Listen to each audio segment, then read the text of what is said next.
As promised for the great support on the previous video, here is part 2 of the breakdown, I guess, walkthrough dissection of the Battlefield 4 reveal trailer as he goes through here cleaning house with that 870 on the side. Going through there pretty good, actually. I like to see that there's a few attachments for it. I don't know if the grip is actually standard with it. It's something we're going to have to see in due time. I expect to see multiplayer gameplay within a month or two. Give me the man tags, Mr. Guy.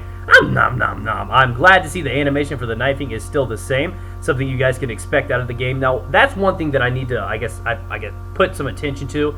Is the game, ooh, look at him fisted again. The game is feeling the same. Look at the suppression right now. You see that the redness around the screen, slight blurring, but it doesn't seem that it deviates the shots. The bullets don't feel like they're going anywhere else. So when a lot of people were demanding a fix for suppression, they weren't saying don't blur the screen. They weren't saying make sure he doesn't flinch. They weren't saying don't put blood on there or anything like that. Give the man a Hello Kitty Band-Aid and send him on his way.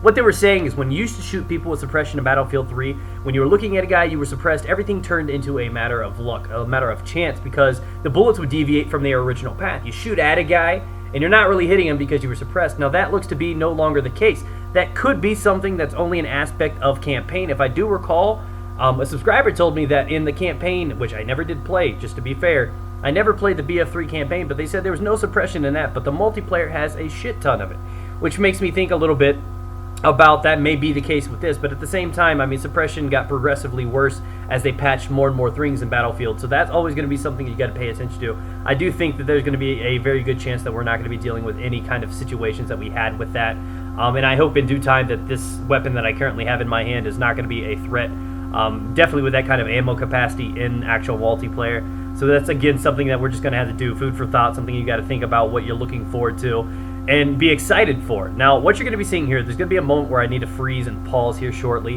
where we get a look at an AEK. He kills a bad guy while sliding down this little happy slide, and as he slides by, it has the little screen up. It says, press R to switch to the AEK 971. And I'm like, oh, so giddy. And I know a lot of people are excited to see the standard guns back in there. You got the M4, the M16, all those. You got the standard secondaries, possible 870 secondary now.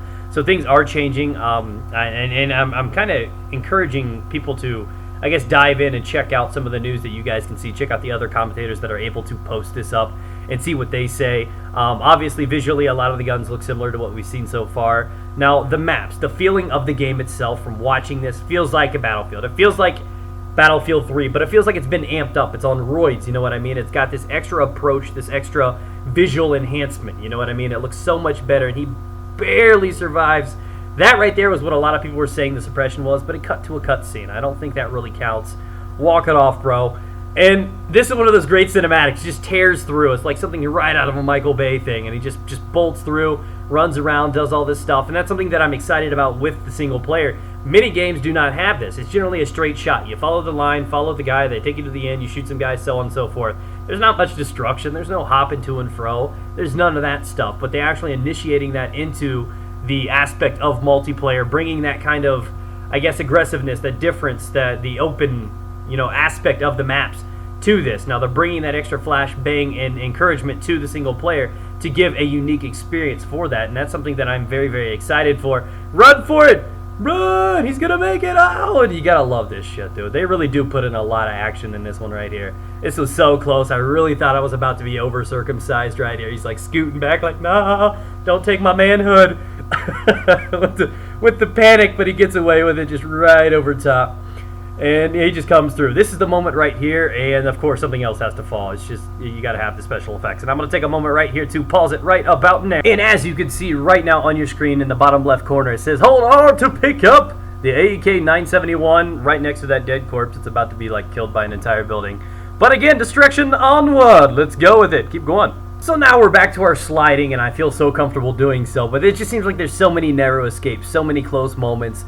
And it's like time after time, you're like, oh, he's about to die, he's about to die. And this is the emotional involvement that they spoke about. He spent about 15 minutes talking about, at the presentation, talking about having you guys feel like you're actually there, letting you guys know and experience what they're doing, giving you this, I guess, emotional connection not only to the players, but the game, the chances, the odds of surviving. And that is something that they're bringing into the campaign, and I can't wait to see what they'll say about the multiplayer.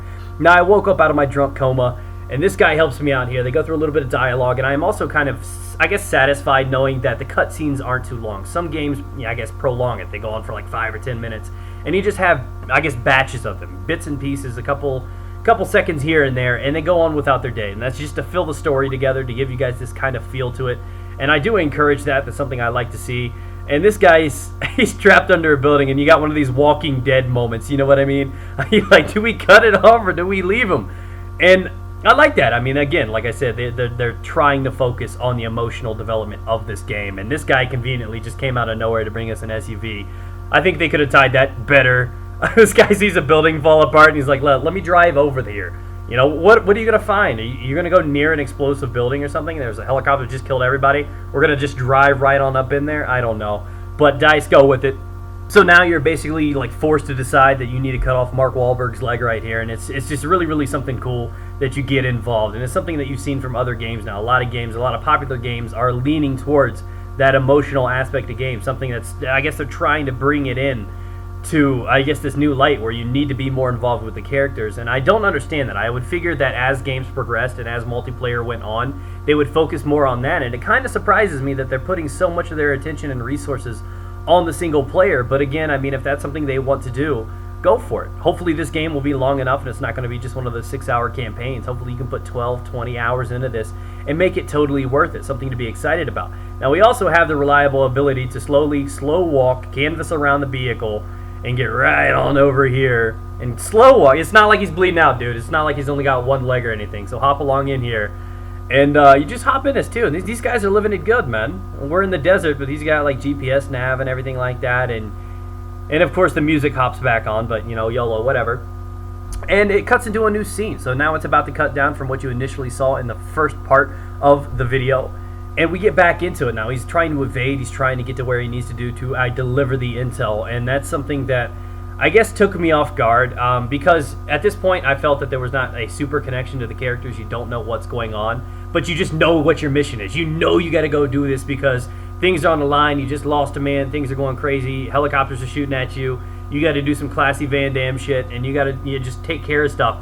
And this elusive little mosquito with rockets in front of you just does not give up. And you just get this opportune moment. You just guy, grab the wheel, man. Let me show you how it's done. Comes out of nowhere. Don't know where this came from, but we do have the launcher in hand, and we get a slow motion opportunity to take this down. And it's really, really involved. I really do like how they've been doing this. And he barely survives. But again, absolutely brilliant moment right here. I love the debris. I love how it blurs. I love the real-time feel. He grabs the handle. It goes right in there, dude. And it was so beautiful, and that has been the first look at the reveal. Again, suppression seems to be a minute thing nowadays. Nothing, I guess, too involved, too extreme like we were used to. You're going to be seeing a lot of familiar vehicles, obviously with the helicopters, the boats, everything else is going to be standard from what you're used to. Seeing a good look at the AEK, the G17, the 870 possible secondary, which is very, very exciting. New explosive. So there are a lot of new things coming. Stay tuned for more of that stuff. Remember to subscribe if you are new to the channel. Keep up to date with more news and details for Battlefield 4. I'm going to be covering everything that I possibly can. So that's about it, guys. We're going to drift off into oblivion, and we're going to cut into a couple cutscenes where they give you guys a few teasers. Buildings falling down, boats, swimming, all kinds of other cool hobbies in there. And we also get a first look at Taylor Lautner. Right now, guys, right on your screen, you get a good look at Taylor Lautner right there. Which is an extra tease to a rumor that there is finally going to be females, playable soldiers in Battlefield 4. Look forward to that. Thanks for all the support, all the ratings. I do appreciate all the likes. Does help my channel out a lot. Stay tuned to that. There'll be a link down in the description below for you guys to go ahead and pre-order your copy now. And as promised, because of the great support on the other video, I will be giving away another copy now, whether it be the $60 standard edition or the $70 edition of Battlefield 4, which allows you to get early access to the beta for you guys that may or may not know about that. Check that out. I will be giving that one away. All you got to do is leave a comment down below saying, I would like a copy of Battlefield 4. Thanks again, guys. Hope you have a great day. Peace out. Get it.